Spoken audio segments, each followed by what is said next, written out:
Graça e paz, nós estamos para mais uma live e nós estamos estudando agora o discipulado segundo Jesus Cristo. O discipulado segundo Jesus Cristo.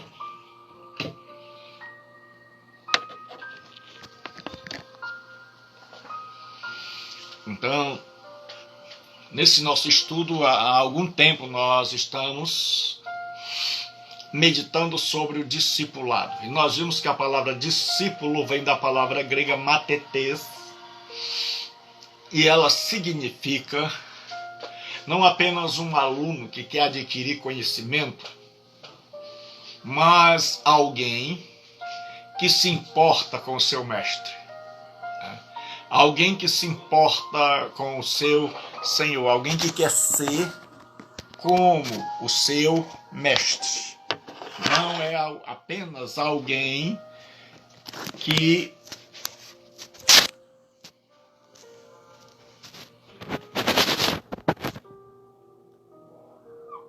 se importa com o seu mestre.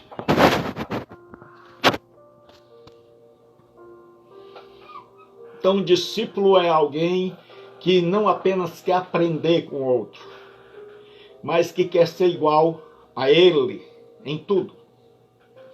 E aí nós já vimos as propostas do discipulado e agora nós estamos vendo as virtudes exigidas por Jesus para os súditos do reino. Então,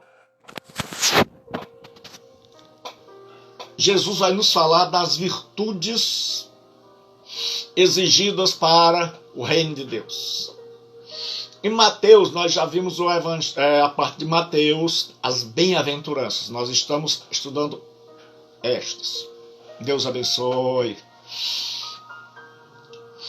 Então hoje nós vamos continuar vendo. Então nós já vimos que um discípulo de Jesus é alguém que Jesus disse: se alguém quer vir após mim, negue-se a si mesmo, tome a sua cruz e siga-me. E nós vimos que tomar a cruz significa morrer. E Paulo diz: eu não vivo mais, mas Cristo vive em mim. Nós vimos que seguir a Cristo quer dizer morrer. Jesus disse: se o grão de trigo caindo na terra não morrer, fica ele só. Mas para que ele produza, ele tem que romper aquela casca, ele tem que morrer, para que ele possa produzir muitos frutos. Então você planta um caroço, um grão de milho, aquele grão se rompe, aquela casca dura se rompe, e aí vão aparecer várias espigas. Então Jesus diz que a única maneira de nós sermos cristãos produtivos é se nós seguirmos o seu exemplo de morte. E muitas vezes nós temos interpretado como morte, como cruz, ser um esposo que embriagado, uma pessoa doente, as tribulações da vida. Mas quando Jesus está dizendo tomar sua cruz, é fazer o que ele fez. É colocar a cruz no ombro e morrer nela. E Paulo entendeu isso e por isso ele disse: eu não vivo mais, mas Cristo vive em mim. Então nós já vimos que o discípulo de Jesus é aquele que abre mão de tudo. Por isso ele não canta mais: eu quero de volta o que é meu. Por quê? Porque Deus tem novos planos para ele. Porque não são mais os meus planos. Não é mais o antropocentrismo. Não é mais o homem no centro. Mas é Deus no centro. Quando nós nos convertemos, nós saímos de cena. E quem entra em cena é Jesus Cristo. Nós não aparecemos mais. Nós dizemos como João: convém que ele cresça e eu diminua. No contexto de João Batista está dizendo: meu ministério veio até aqui. Agora, porque disseram a João Batista: João, aquele que você batizou está batizando mais do que você. jogar João contra Jesus, inflar o ego de João. E João diz, é normal. Convém que ele cresça, de agora em diante quem vai aparecer é ele. Eu vou desaparecendo. Então o verdadeiro cristianismo é esse. Não é o cristianismo popular, o cristianismo popstar, o cristianismo midiático. É o cristianismo onde Cristo aparece. Mas ele não aparece de forma atrativa aos mundanos. Ele aparece, Paulo disse, eu prego Cristo e este crucificado. Escândalo para os judeus e loucura para os gregos. Mas para nós que fomos salvos, poder de Deus, sabedoria de Deus. Então o Cristo do Evangelho, ele é escândalo para o judeu. Porque quando você chegava para um judeu, quando uma pessoa cometia um crime digno de morte, da pior morte, o judeu matava ela a pedradas e colocava sobre uma estaca para dar o exemplo. E 100 metros ao redor, o perímetro, era amaldiçoado. Por isso que Paulo disse que Jesus se fez maldito, porque ele foi colocado sobre o madeiro, do ponto de vista judaico. Então, quando você ia falar de um Messias que havia morrido na cruz, não era nada atraente para o povo judeu. O povo judeu se escandalizava.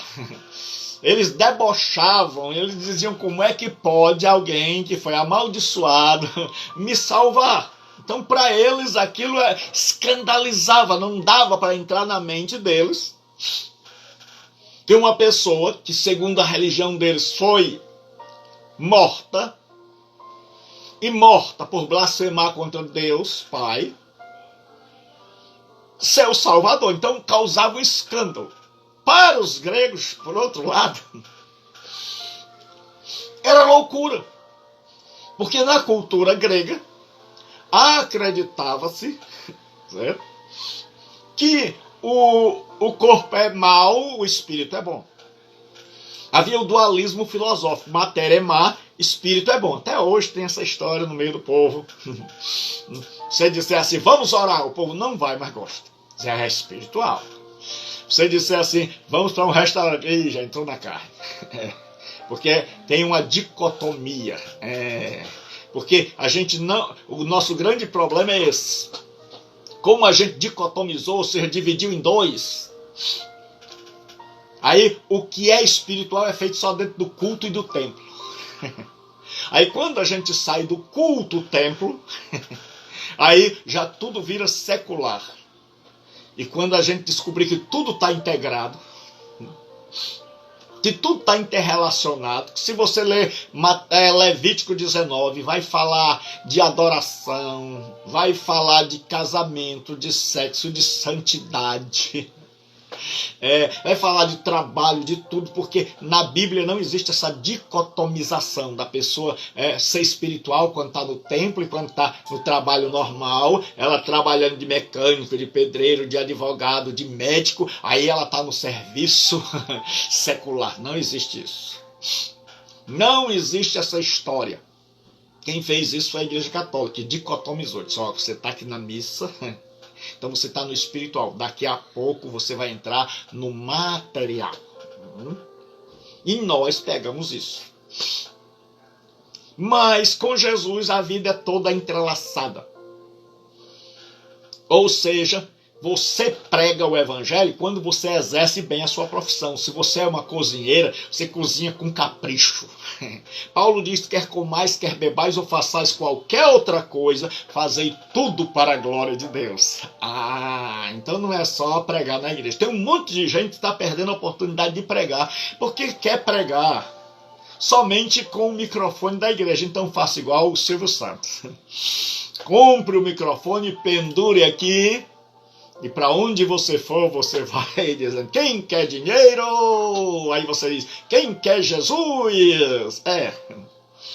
Porque no dia que nós descobrimos que um bom funcionário que dá bom exemplo é um testemunho de Jesus Cristo, que alguém que faz um serviço perfeito, com esmero, está dando bom testemunho de Jesus Cristo. Mas não, o pessoal chega assim, fulano, eu posso sair mais cedo hoje. Por quê? Não, porque tem um culto de oração. Aí dá mau exemplo, o pessoal diz, eu não quero contratar. Porque é um pessoal que não se dedica. Mas nós temos homens de Deus e mulheres de Deus. Então, Jesus diz que se alguém quer vir após ele, tem que negar-se a si mesmo. Seja tudo para... Se alguém está em Cristo, nova criatura. E a palavra no grego é criação, não criatura. Jesus não faz remendo. Jesus cria de novo.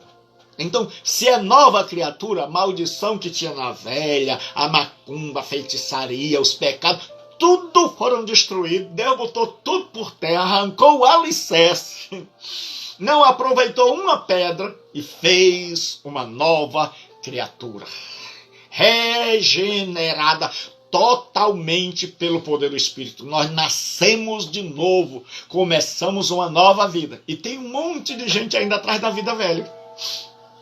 Eu quero de volta, eu quero nada, certo? Os planos que foram embora foram. Os meus planos agora não existem mais. A pergunta é, o que Deus tem para mim? Qual é a vontade de Deus para a minha vida? Porque muita gente vem à igreja para que Deus realize seus sonhos. E a igreja não é lugar, não é a porta da felicidade. Isso aí é com o Silvio Santos. Como disse Augusto Nicodemos, não venham para o cristianismo atrás de subir na vida. O símbolo do cristianismo é uma cruz e não uma escada. Concordo plenamente. Então Jesus diz, se você quer vir após mim, negue-se a si mesmo. Tome a sua cruz, morra. Ele nos convidou para morrer. Então o cristianismo não é uma religião atrativa para um homem natural. Cristianismo é uma religião que só aceita, que só se engaja aquele que foi iluminado pelo Espírito Santo. Porque o cristianismo é na contramão desse mundo. O mundo vem de lá para cá, o cristianismo vai daqui para lá. O que é valor para nós não é valor para o mundo, o secular. Então seguir a Cristo é ser completamente diferente. Quando eu falo completamente diferente, eu não falo esquisito. Porque tem muita gente que compreende diferente com esquisito. Aí ele usa um paletó com um tênis, com um quichute, é o novo. Ele vai de paletó e de bicicleta. Não existe coisa mais triste. Coisa para dar mais dó. Coisa para não combinar, porque é uma pessoa de paletó e de bicicleta com 3 meninos na garupa. Certo? Então, o que acontece? Jesus não nos chamou para ser esquisitos, chamou para nós sermos diferentes. Certo? Então, nós vimos que Jesus disse, se alguém quer vir após mim, negue-se a si mesmo, tome a sua cruz e siga-me. Aí nós vimos que 3 homens estavam candidatos ao discipulado. E um disse, Senhor, seguir-te-ei para onde quer que fores. Jesus disse, meu filho, você está muito entusiasmado. Só entusiasmo não basta. Só entusiasmo não basta. Jesus disse, as aves têm ninho, as raposas têm covis. Eu não tenho onde reclinar a cabeça. Está disposto? Jesus não é daquele que fica, venha para a minha igreja, você que está aqui hoje, que não é desta denominação, mas quer passar a partir de hoje a ficar aqui, venha para frente. Não. Jesus não pesca em aquário. Jesus Cristo é maravilhoso, não é antiético. Jesus Cristo chega e diz, olha meu filho, você está querendo vir atrás de mim, imaginando que nós vamos fazer um tour, vamos dar uma volta por Jerusalém. E você quer ir comigo? Você está disposto a ir comigo? Seguir-te-ei para onde quer que fores. E você não sabe que querer não é poder. Porque o mundo diz que querer é poder. Mas logo na vida você descobre que isso é falso, porque a gente quer tanta coisa e a gente tem tão pouco daquilo que a gente queria. Você começa a descobrir, rapaz, eu queria tanto, mas você começa a descobrir que o único que pode querer e poder é Deus. Eu e você queremos, e só podemos quando está dentro, em harmonia com a vontade de Deus. Aí nós vimos que aquele homem queria seguir, mas Jesus, percebendo que ele era só alguém entusiasmado, era fogo de papel, depressa pega, depressa se apaga, Jesus coloca ele no lugar. E aí o outro, Jesus diz, segue-me. Ele disse, Senhor, primeiro vou sepultar meu pai. Naquela época as pessoas tinham que dar um sepultamento justo ao pai digno, então o pai já separava alguém para quando morresse sepultá-lo. Então aquele homem, ele está arrumando desculpa para não ir, ele está querendo protelar sua decisão, e aí ele diz, Senhor, eu preciso sepultar meu pai.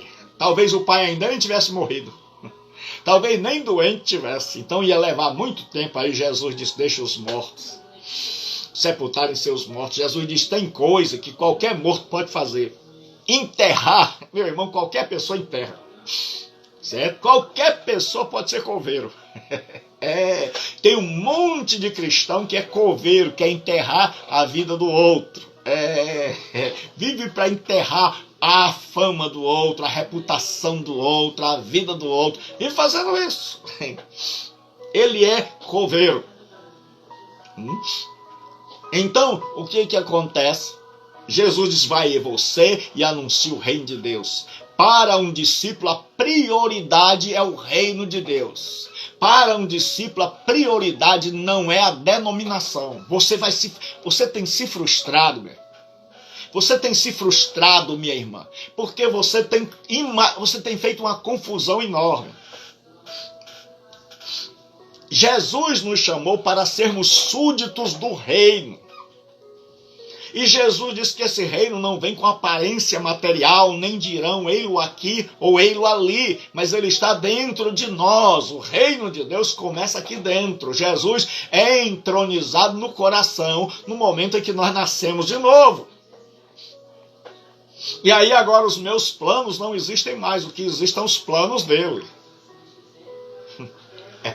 Aí a gente aprende a cantar, a orar, a pregar. E aí existe um terceiro candidato ao discipulado, que Jesus o chama e ele diz o seguinte, ó Senhor,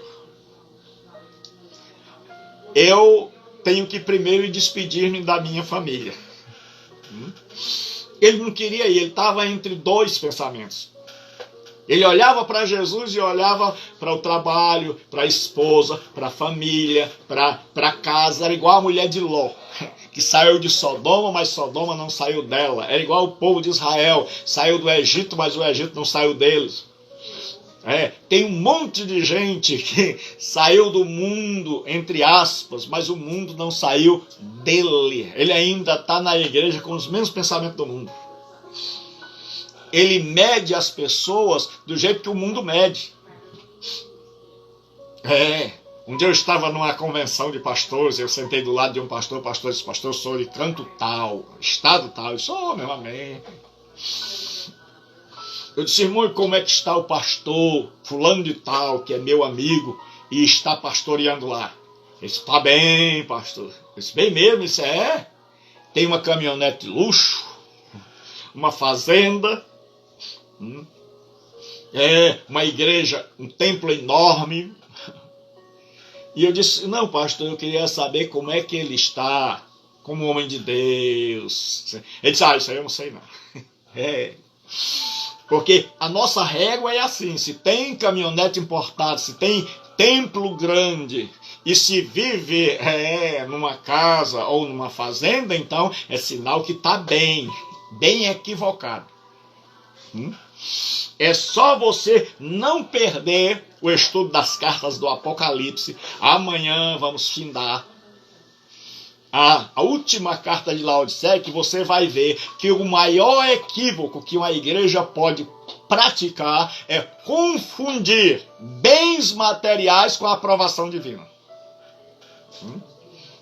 E você vai ver que para a igreja de Laodiceia, que confundiu, disse: rica sou e abastarda, e de nada tenho falta. Jesus disse: tu não sabes, tu és miserável, pobre, cego e nu. Jesus disse: vocês confundiram prosperidade material com prosperidade espiritual. Não sei se você já viu isso por aí. Porque já que o povo não quer o evangelho de Jesus Cristo, tem uns lobos travestidos de pastores que oferecem o que eles querem.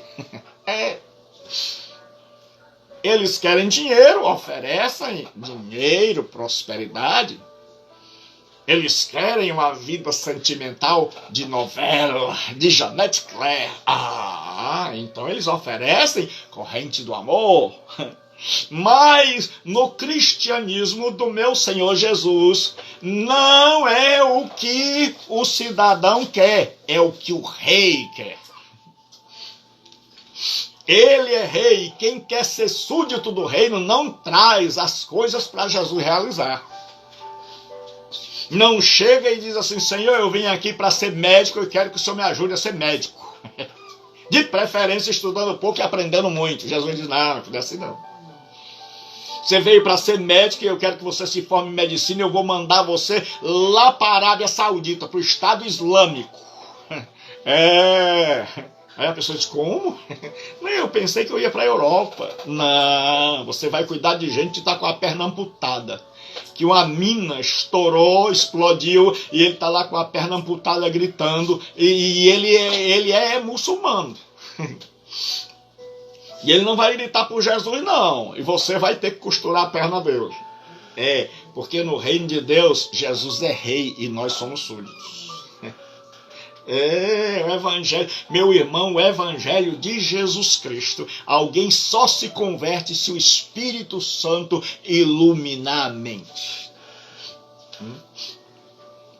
E é melhor não se converter do que se converter falsamente.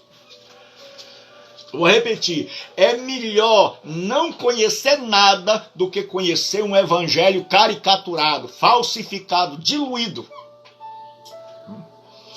Porque o apóstolo Paulo diz assim: não falsificamos o evangelho.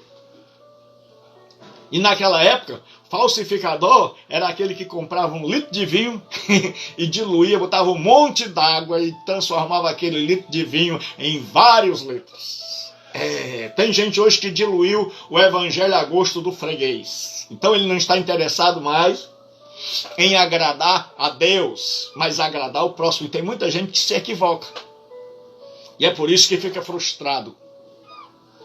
E é por isso que está ferido na alma, machucado, pisado, amassado, triturado. O rolo compressor da religião passou por cima dele e acabou com ele. E nós temos um monte de gente enfermada, um monte de gente doente, um monte de gente adoecida, porque entrou na igreja e pensou que uma comunidade de fé era perfeita.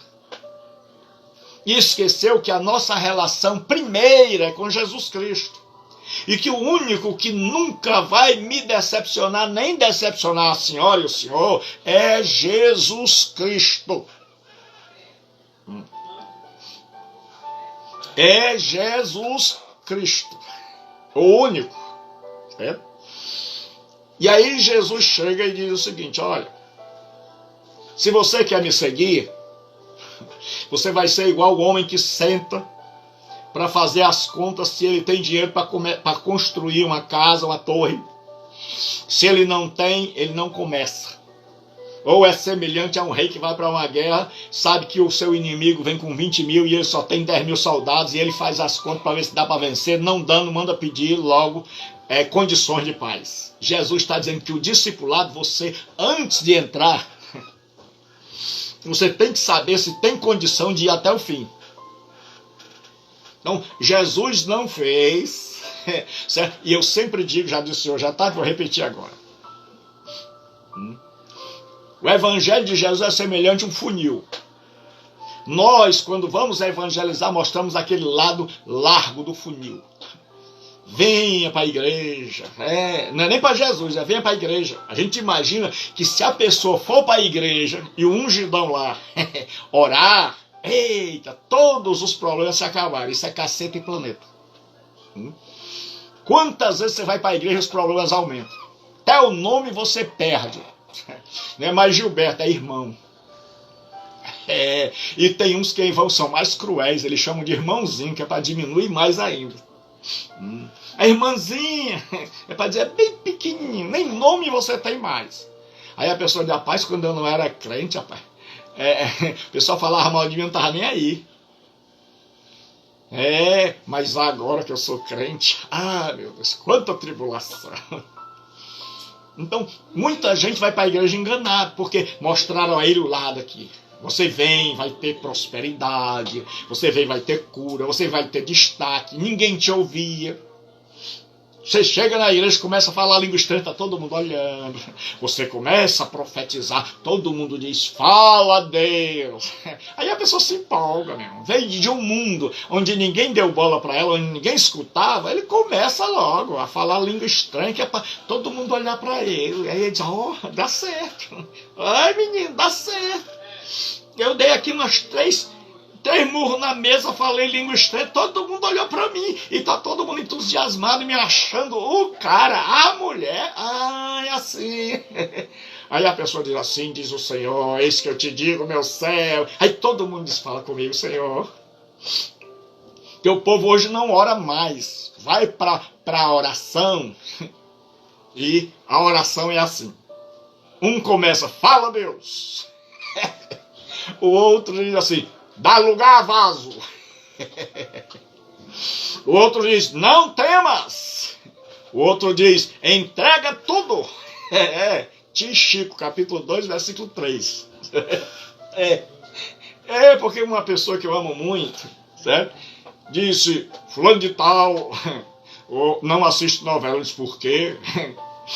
Não, é porque toda novela tem 3 crianças aí que são sacrificadas.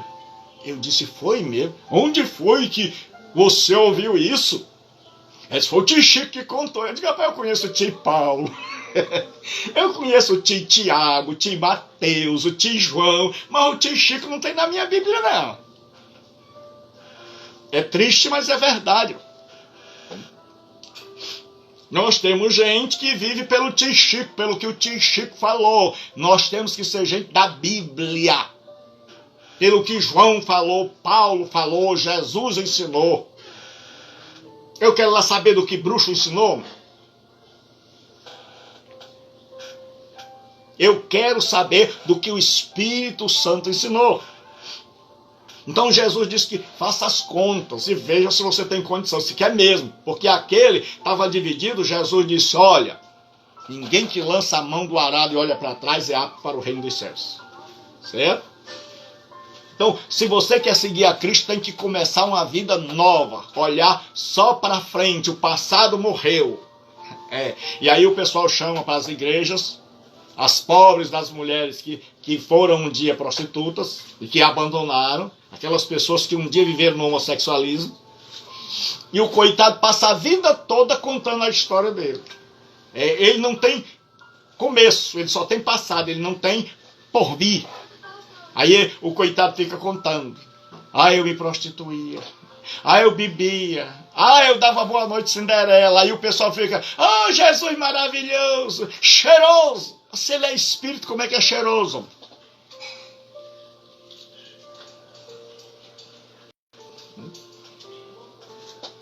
E aí o que acontece? Nosso cristianismo é um cristianismo de menino, de bebê, é uma creche. Jesus não vem buscar uma creche, vem buscar uma noiva.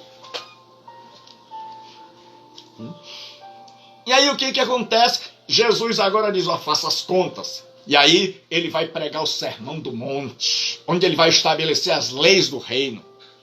E ele sobe ao monte, porque ele é o novo Moisés, um profeta semelhante a Moisés. E aí ele começa a ensinar os seus discípulos, e nós vimos na live passada sobre os pobres de espírito, ou os humildes de espírito, pitocos, são aqueles que não têm nada, são aqueles que olharam para dentro de si e descobriram, não tenho milhagem, não tenho um atestado de prestação de serviço.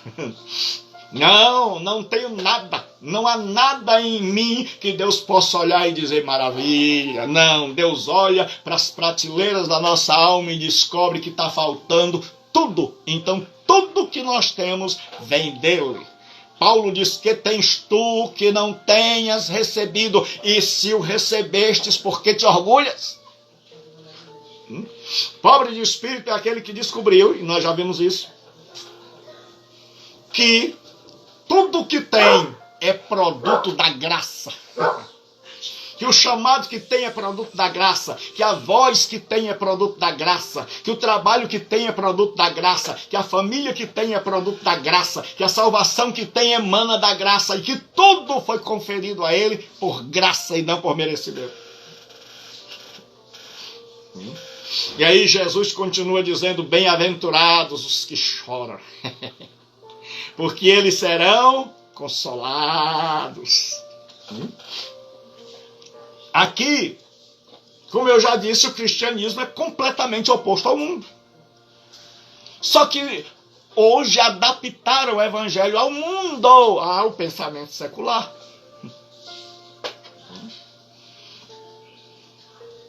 Porque ninguém no mundo ia dizer bem-aventurado o que chora.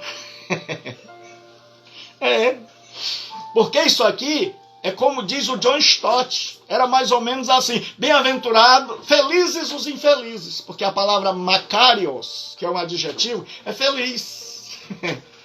Jesus está dizendo bem-aventurado o que chora. E a tristeza aqui não é porque perdeu um ente querido. A tristeza aqui é porque descobriu-se pecador. É porque o pobre de espírito, o Espírito Santo colocou aquele canhão de luz dentro da vida dele. E ele descobre que nada tem. E que tudo que recebe, recebe por graça. E não tem milhagem, não tem. Não tem uma lista de serviços prestados, não tem merecimento algum, não pode chegar diante de Deus dizendo, eu exijo, eu quero de volta o que é meu. Por quê? Porque não tem nada. Certo? Então, quando você aprende sobre Jesus, você aprende a orar, aprende a cantar, aprende acima de tudo conhecer a Deus e amá-lo, e adorá-lo, e a andar em intimidade com Ele. E aí, o que chora está ainda descobrindo uma situação, porque essa revelação de Jesus, dos candidatos, das qualidades que ele exige, ele diz, primeiro eu quero gente humilde, gente pobre. Mas não é pobreza de liseira. Para quem está em outro país ou em outro mundo, aqui no Ceará, quando as pessoas andavam a cavalo, e elas tinham o estribo, que é aquele local onde se coloca o pé, se conhecia quem era rico e quem era pobre. É porque o estribo do cavalo do pobre, quando ele tinha cavalo, era liso, não tinha nenhuma gravura. Então o pessoal já sabia que aquele era pobre. O do rico não. O estribo tinha pedras, desenhos. Então você olhava aquele lugar onde a pessoa subia no cavalo, onde ele botava o pé, ali chama-se estribo. E aí a pessoa tinha desenhos, pedras preciosas. Então se dizia que o fulano era estribado, ou seja, ele tinha muito dinheiro. E quem não tinha nada no estribo era liso. Ou seja, liso quer dizer alguém que não tem dinheiro nenhum. Aqui não está falando disso. Aqui está dizendo aquele que descobriu que é pecador. Aquele que descobriu que dentro de si não tem nada. Que não há nada em nós. Que Deus olhe e diga assim, que coisa linda. Oh, que menino lindo, que menina bonita. Mas é aquele que descobriu, não há nada em mim que possa merecer a graça de Deus, e que tudo que Deus fez por graça, é favor imerecido. Eu sou fruto da graça.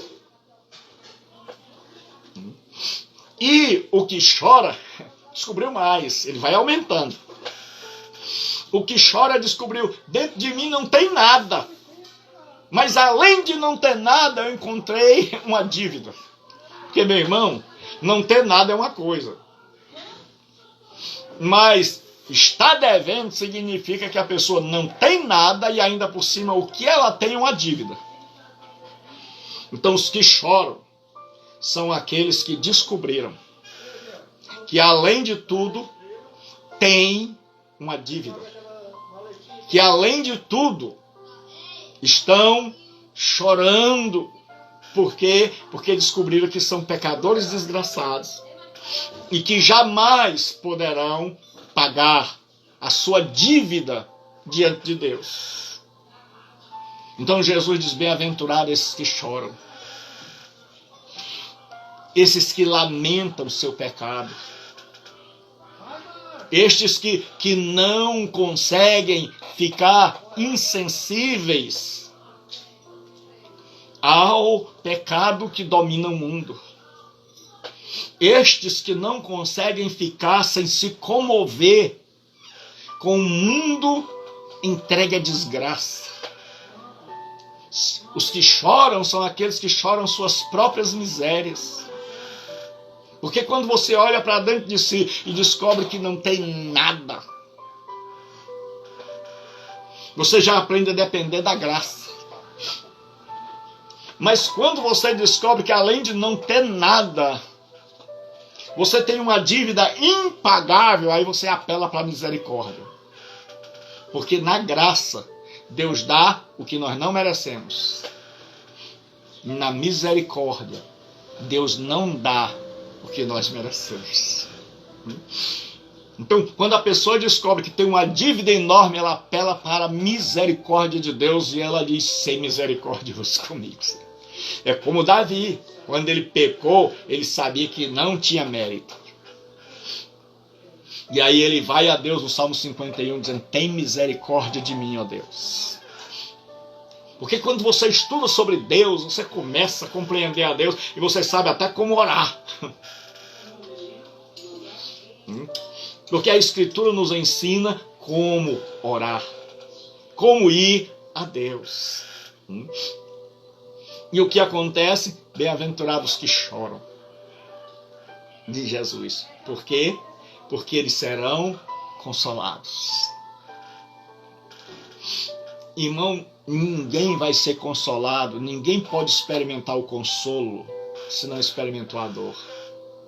Ninguém pode experimentar o que é verdadeira felicidade se não experimentou a infelicidade. Ninguém pode saber o que é ter de verdade se nunca teve falta. Ninguém pode dar valor e saber a real dimensão do consolo se ela não chorou. Deus não promete uma viagem tranquila, promete uma chegada certa. E muitas vezes nós queremos viver um evangelho dentro de uma redoma, dentro de uma bola. Muita gente prega dizendo que você agora no evangelho nada mais pega. Você está imune. Com Jesus é vencer ou vencer. Está amarrado. Esse não é o evangelho que a Escritura diz. É porque nós nunca tivemos tantos analfabetos espirituais como nos nossos dias. E por isso nós temos tanto ensino desorientado, fora de sintonia com a Escritura, que quando comparado com as Escrituras não se sustentam. Por isso que nós temos tantos cristãos falsos e tantos cristãos meninos. E aí Jesus diz, bem-aventurados que têm, os que choram, porque eles serão consolados. Paulo diz, nesse mesmo assunto, tenho por certo que as aflições do tempo presente não hão de se comparar com a glória que há de se revelar no porvir. E é por isso que quando Paulo tem um espinho na carne para não se ensoberbecer, Porque Paulo diz, olha pessoal, Paulo está pregando em Corinto e chegam os falsos apóstolos. E eles dizem assim, na nossa igreja tem cura, mas esse Paulo aí não tem. Esse Paulo é baixinho, careca, estrábico. Para nós aqui cearenses da gema, é zarolho, cara-olho. Paulo tinha os olhos assim, era baixinho, cambota, vocês tinham as pernas tortas, era calvo, quase careca. Então, quando o povo olhava para Paulo, dizia assim, rapaz, as cartas dele são graves, mas a presença... Pensava que o apóstolo Paulo fosse um homem de 2 metros. Então, Paulo chega e diz, eu não vivo mais, mas Cristo vive em mim. E a vida que agora vivo-a na fé do Filho de Deus. E Paulo foi alguém que nos ensinou. Paulo diz, olha, irmãos, vou contar a história, vou contar o meu testemunho. E o testemunho de Paulo era assim. Viajei 3 vezes de navio, o navio afundou. Se eu olhasse para Paulo, ia dizer, rapaz, quero não, estou fora, um negócio desse. Nesses afundamentos, uma noite e um dia eu passei na voragem do mar, ou seja, passei nadando. A noite toda boiando sem saber onde eu estava. Agarrado talvez numa tábua no resto do navio. Até que alguém viesse me socorrer. Ele disse, dos judeus levei 5 quarentenas de açoite menos 1. O judeu dava 40 açoites e Deus diz assim, não poderás açoitar teu irmão com mais de 40. Então, para eles não, eles eram escrupulosos. Para não correr o risco de quebrar o mandamento, eles davam 39 açoites. Porque ele diz assim, pode ser que a gente errou um, né? Então vamos dar 39. Por isso que Paulo diz, 40 açoites menos 1. Que esse era o costume. Então, Paulo... Ele disse para os Gálatas estavam dizendo, olha, você tem que se circuncidar para ser cristão. Paulo diz, não. E aí Paulo termina sua carta dizendo, ninguém me inquiete, porque eu trago a verdadeira circuncisão no meu corpo. Ele disse, eu trago as marcas de Cristo. A marca do judaísmo era uma circuncisão. Paulo disse, as minhas marcas é o corpo inteiro, cheio de chicotada, cheio de varada. Tinha uns homens chamados lictores que deram umas varadas no apóstolo Paulo. Que eles andavam com era uma espécie de policial que andava com um monte de varas, mas não é essas varinhas pequenas.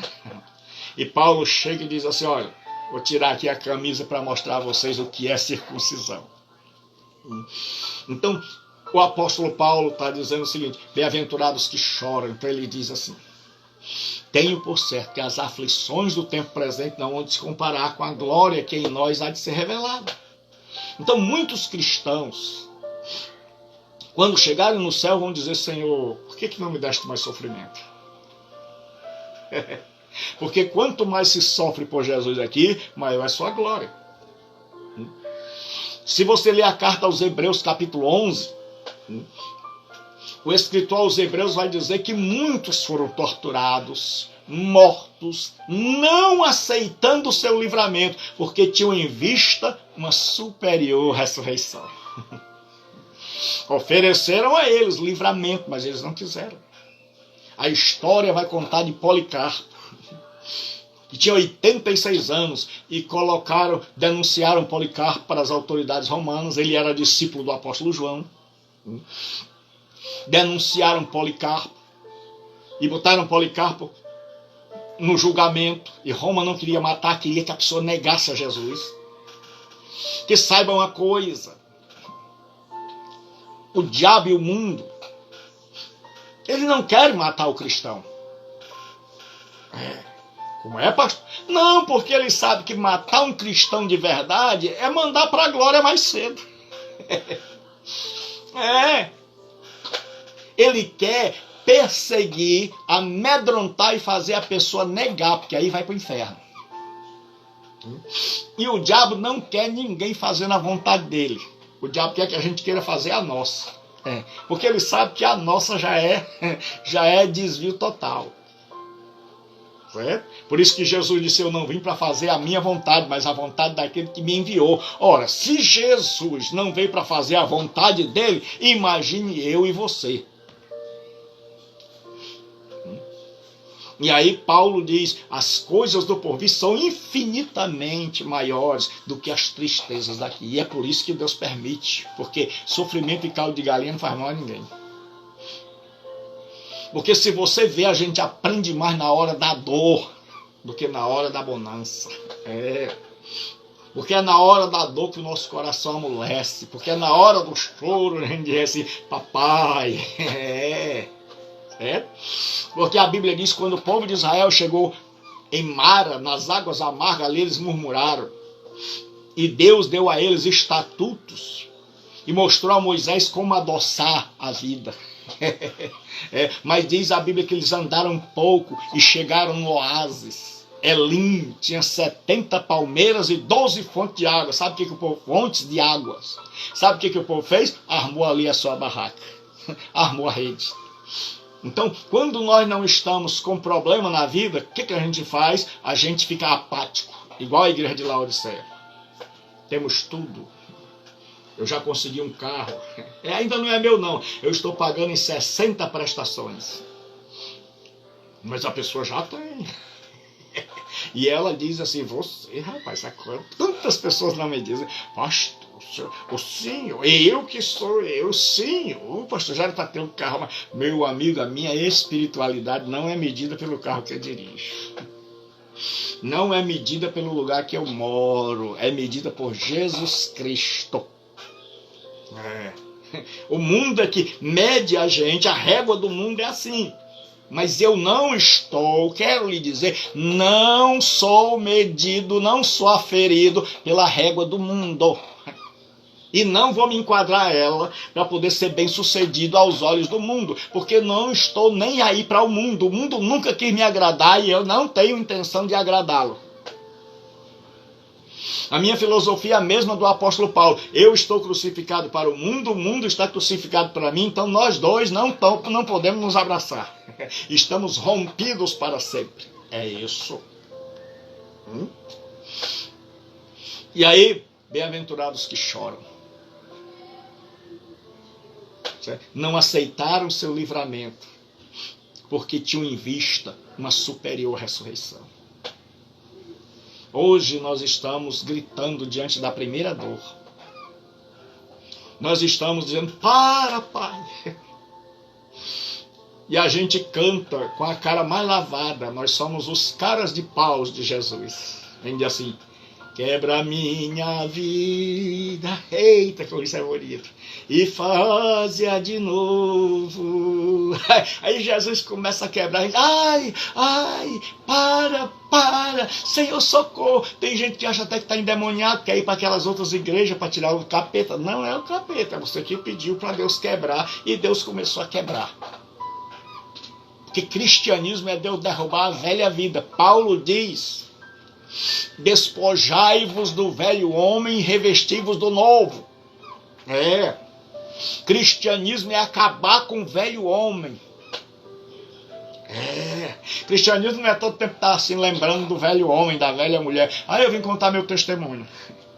E a pessoa lembra tanto que nunca virou passado. Que está sempre presente e mais dia, menos dia, a pessoa acaba caindo, de tanto lembrar. De tanto lembrar, de tanto dar testemunho, um dia o pobre tem saudade. E aí aqueles pastores que lucraram com o seu testemunho não vão lá atrás de você. Não vão te procurar quando você estiver lá na desgraça. Então não vá dar negócio de testemunho de que você era prostituta, que você fazia, com quem você bebia, se você era homossexual, se não era, se era ladrão, se era matador. Porque eu já vi um carro de som passeando na estrada, perto de uma igreja, dizendo assim, hoje à noite, grande testemunho, fulano que matou 30, vai dar um testemunho. Quem é que vai, meu irmão? Quem é que vai para um testemunho desse? Você diz assim, rapaz, ele já matou 30, eu não quero ser o 31º, não. Tu é doido. Aí a igreja está cheia só de crente. E crente entre aspas. Aí a pessoa diz assim, não, tem o mágico que era feiticeiro e que vai dar o testemunho hoje. Aí o pessoal crê mais nesse povo do que na Bíblia. Nós estamos precisando deixar esse tal de tio Chico do lado, tio Raimundo, e procurar o tio Paulo. Lê as cartas do tio Tiago. Lê a velha e sempre nova Bíblia. Bem-aventurados que choram, porque eles serão consolados. Você jamais vai ter dimensão do que é consolo de verdade se você não experimentar a cruz. Jesus já andou por esse caminho, ele foi na frente. Por isso que ele disse, tome a sua cruz e siga-me. Ele sabe o que é dor. E hoje o diabo oferece um trono sem cruz. O diabo na tentação levou Jesus para um alto monte, mostrou todos os reinos do mundo e disse, tudo isso te darei, se prostrado me adorares. É bênção em troca de adoração. É o balcão celestial. Hoje nós estamos num cristianismo assim, cristianismo comercial. Você vai lá, aí o cidadão que está lá, que se diz pastor, ele oferece o produto, tá aqui, pedaço do céu, casamento, tem de tudo. Lá tem de tudo. Podia até botar o nome, né? Tem de tudo. Certo? No balcão celestial. Aí a pessoa vai atrás de uma esposa, menos atrás de Jesus. Muitas pessoas ficam chateadas quando chegam para mim e dizem, pastor, eu vim aqui porque meu marido foi embora. Eu disse, minha senhora, eu sou pastor, não sou pai de santo. Eu não trago o marido de volta. Eu apresento Jesus Cristo. E quando a senhora botar Jesus Cristo em primeiro lugar, ou o marido volta, ou ele é suficiente. Porque no Salmo 23 diz assim, Yehová Rui Lo Essa. Traduzindo literalmente é assim, Senhor, pastor de mim, de nada sentirei falta. Porque ele é o El Shaddai, o suficiente, aquele que preenche o nosso ser. Se você tem Deus, não está desesperado, procurando o primeiro que aparecer para casar, para quebrar a cara. Não, você está com paz. Você está dizendo, quando vier, eu tenho tempo. Você diz, mas pastor, eu já passei dos 30. Então ore, apressa-te, Senhor. É o versículo. Eu sempre, quando eu brinco com as meninas, eu tenho um versículo. Mas, pastor, eu não sou muito bonita. Para Deus não há impossível. Eu sempre boto um versículo. Então, bem-aventurados que choram, bem-aventurados aqueles que sofrem. E Pedro diz, ninguém sofra como marginal, ninguém sofra como roubador, ninguém sofra como alguém que cometeu um crime. Ele diz, mas se vocês sofrem, porque são seguidores de Jesus Cristo, bem-aventurados sois. Pedro está lembrando.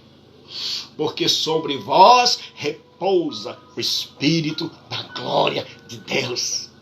Ele está dizendo, na glória vocês vão ser recompensados. Então aqui é lugar de dor. Aqui é lugar de luta. Aqui é lugar onde muitas vezes o soldado é ferido. Aqui é lugar onde muitas vezes a gente adoece, chora, o dinheiro falta, tudo dá errado. Porque o falso evangelho diz que tudo vai dar certo, ele não leva em conta a realidade. E aí você está no falso evangelho e tudo dá errado. E aí você pensa que foi Deus que não gostou mais de você. Não, não foi Deus que não gostou de você. Foi que você seguiu um evangelho que não é o da Bíblia. E a culpa é de duas pessoas, de quem ensinou a você errado e de você, que não foi conferir. Porque quando você compra qualquer coisa, você vai conferir. Se você passa o cartão, você pode ter comprado uma coisa de 30 e a pessoa botou 300, você vai conferir. Mas pastor, eu não confiro, é por isso que paga mais, meu filho. É por isso que qualquer pessoa, você vai lá e diz, bota 30 reais de gasolina, a pessoa bota um 0 a mais.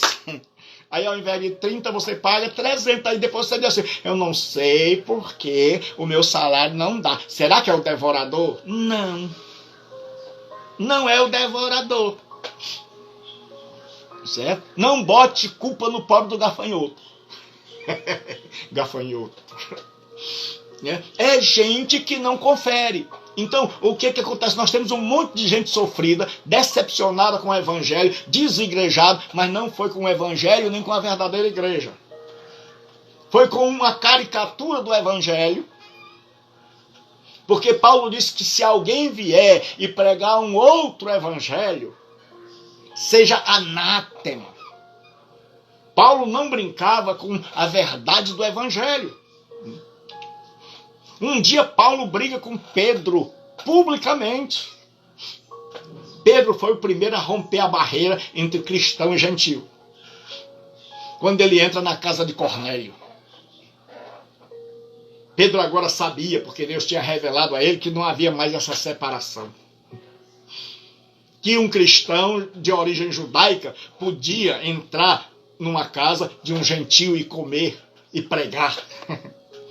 E que aquilo não o contaminava, porque Deus já tinha santificado. E Deus teve que mostrar a Pedro num lençol. Só que lá na Galácia, Pedro e Paulo estão, e Barnabé, e eles estão num jantar, num lanche, no almoço. Ninguém sabe se era janta ou se era almoço. Era uma refeição com os irmãos gentios, todos felizes. Todo mundo estava sentado na mesa comendo. De repente Pedro vê a turma que vem de Jerusalém, os judaizantes. Quem eram, pastores? A turma lá da igreja central. Os fariseus que haviam se convertido para o judaísmo e que nunca mudaram de doutrina, que queriam que para você ser cristão tinha que se circuncidar, guardar a lei, guardar sábado.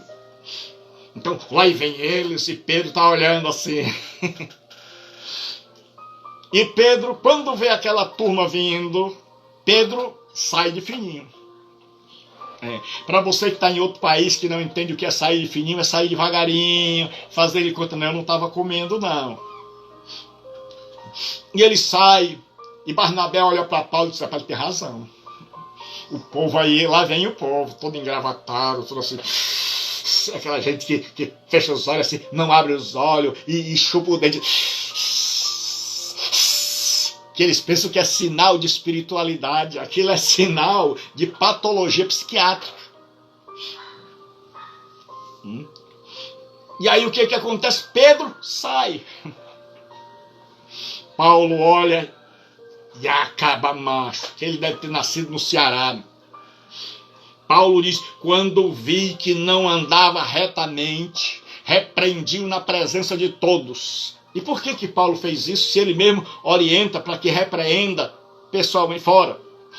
Porque Pedro agiu na frente de todo mundo. Porque a disciplina é assim, quando o pecado está escancarado, tem que se agir na frente de todo mundo. Quando o pecado é do conhecimento só da igreja, então se resolve internamente. Não se dá lugar aos fofoqueiros de plantão. Porque se fofoqueiro pregasse o evangelho, o mundo estava convertido. Então Paulo diz, quando vi que não andava segundo a verdade do evangelho, resisti-lhe na cara. E disse, tu sendo judeu, anda como gentio? Você come, você já aprendeu, Deus já te ensinou que não existe mais essa barreira de separação, que em Cristo não há mais nem macho nem fêmea. Não significa que os homens deixaram de ser machos, as mulheres deixaram de ser fêmeas. Não significa que não interessa mais.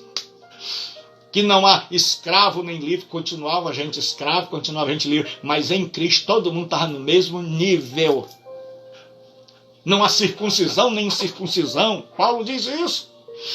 Aí Paulo diz, Pedro, se você levanta o muro que você já derrubou, você se constitui transgressor. Você já derrubou esse muro. Você, quando entrou na casa de Cornélio, botou o muro da separação de alto a baixo. Você derrubou. E agora, por medo, porque você é frouxo, porque não tem coragem de de encarar esses aí sisudos que vêm lá de Jerusalém, esses crentões. Então, eu vou ter que terminar porque o meu tempo aqui no Instagram terminou. Então, Paulo diz, resistir na cara.